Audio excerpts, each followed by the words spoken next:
où je corrige, pas je corrige, où je vous explique comment faire un diagramme à ligne brisée. Donc, on vient d'apprendre comment faire un diagramme à bande. Un diagramme à ligne brisée, c'est comme le même principe, mais il y a quelques petites différences entre les diagrammes à bande et les diagrammes à ligne brisée. Donc, premièrement, on peut voir, là, dès que vous voyez ce dessin, ce diagramme, désolé, qu'au lieu que ça soit des bandes, ce sont des points. Comme on le faisait pour nos suites, tu mets des points et tu vas relier tous ces points-là.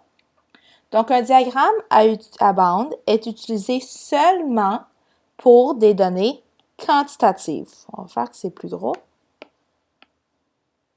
Seulement quand c'est quantitatif. Donc, si je vous demande la couleur préférée, puis je veux que vous mettiez ça dans un diagramme à bande, vous ne pouvez pas faire un diagramme à ligne brisée parce que les réponses doivent être des réponses quantitatives.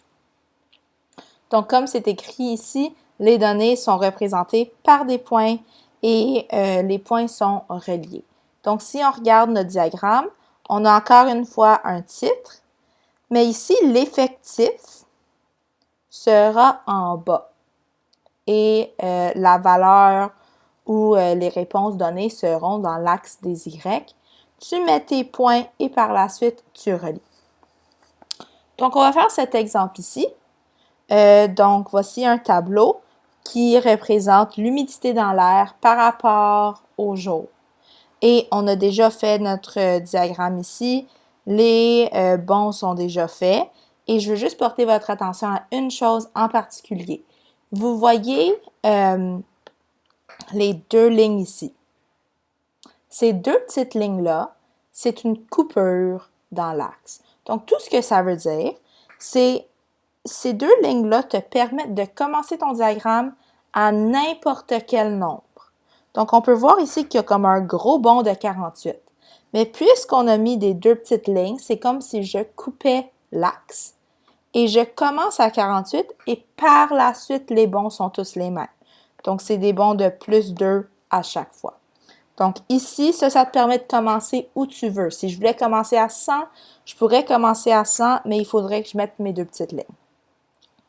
On va faire notre diagramme. Donc, tout ce qu'on va faire, c'est ici, c'est le jour et ici, c'est l'humidité relative. Donc, je vais juste placer mes points. Donc, à la première journée, c'est 55. Donc, vis-à-vis le 1 et le 55. À la deuxième journée, c'est 60. À la troisième, c'est 68.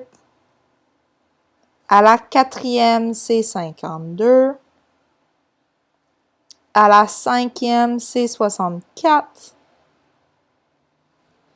À la sixième, c'est 63. Donc, encore une fois, entre le 62 et le 64. À la septième journée, c'est 65.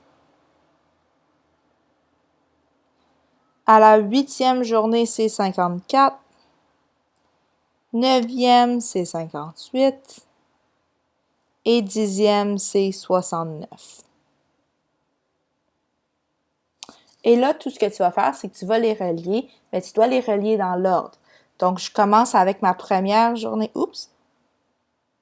Désolée. Je commence avec ma première journée à la deuxième, par la suite la deuxième à la troisième, troisième à quatrième, et ainsi de suite.